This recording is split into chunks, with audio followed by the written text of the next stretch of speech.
Shalom Aleichem, my dear brothers and sisters. In this video, I would like to talk to you about sacrifices. So the question is, why is there such thing as sacrifices according to the Torah? Now, nowadays we don't bring sacrifices because the only way to bring a sacrifice is actually in the temple in Jerusalem, and nowadays we don't have the temple. It's been already gone for about 2,000 years. Now, we do believe that eventually the temple will be rebuilt again, and therefore Jews will be bringing sacrifices again. But still, the question is, why does the Torah command us these sacrifices? Like, what's the purpose of it? So I heard an answer not to this question, but I heard an answer from Rav Ben Zion, the son of Rav Yitzchak Zilber, and the answer was in the name of the Stipler, I believe, and he was addressing the question of why there's such a thing as called Nazirut, a Nazarite, and so I'm wondering if I can maybe apply this answer to the sacrifices, and let me explain what I mean. So in Judaism, we have such a concept that giving brings love.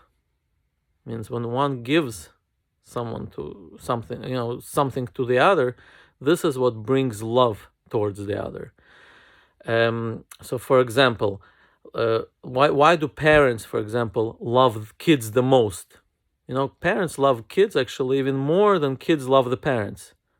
Why is that?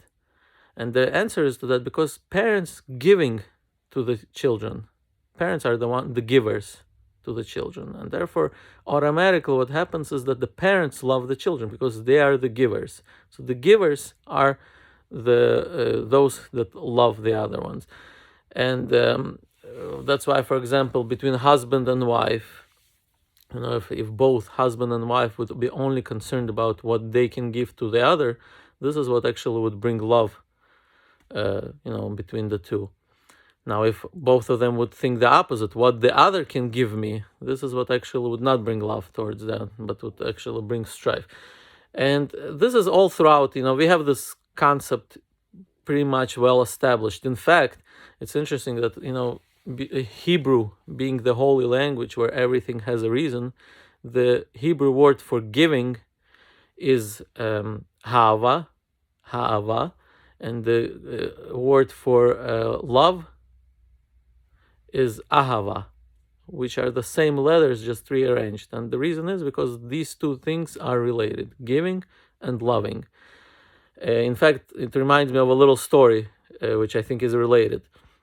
There was a Jewish woman who worked at a daycare. And she came one time to a rabbi and asked the rabbi, she says, I have this problem that I'm trying to deal with. I work at a daycare, and I know that as a Jew, I'm supposed to love all my, fellow Jews. And she says, but what happens is that in the daycare, there's one kid who's always like very dirty and very his nose is running and his clothes is like always messy.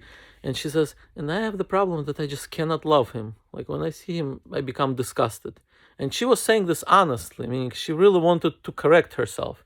We're talking about a religious woman, and she really wanted to correct herself, and she was asking the rabbi for advice, like what to do. And here's what the rabbi answered. He said, what you should do? Next time you see this kid, take care of him. Wipe his face, maybe wash his face, tuck his clothing, take care of him, do something for him, and keep on doing. Eventually, you're going to love this kid more the most, because you're going to be giving him something, you're going to be doing something for him. So this is well established, as I said, in Judaism, that giving turns into loving. So therefore, now when it comes to God is the one that gives us, right? Obviously, He gave us life, He gave us everything. But Torah gave us a way so that we can somehow love God, let's say, through certain actions. And one of these actions, Rabbi Ben Zion said in the name of Stipler, was the Nazarite, meaning when a person does something voluntarily for God. This is called the Nazarite. It's a different concept, which I don't want to get into it. But what I'm thinking is that maybe this same explanation can apply to sacrifices. I mean, when we bring sacrifices to God, even though God obviously doesn't gain anything from these sacrifices, He doesn't need sacrifices, meat,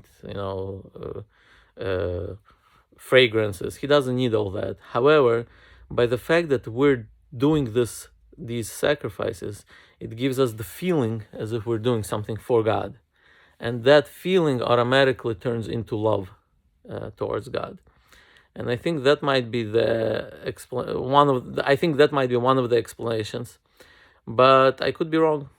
This is just my opinion. I could be wrong. There are different explanations given for the reasons of the sacrifices, but this is just my interpretation of the words of the Stipler Rabbi. Thank you very much.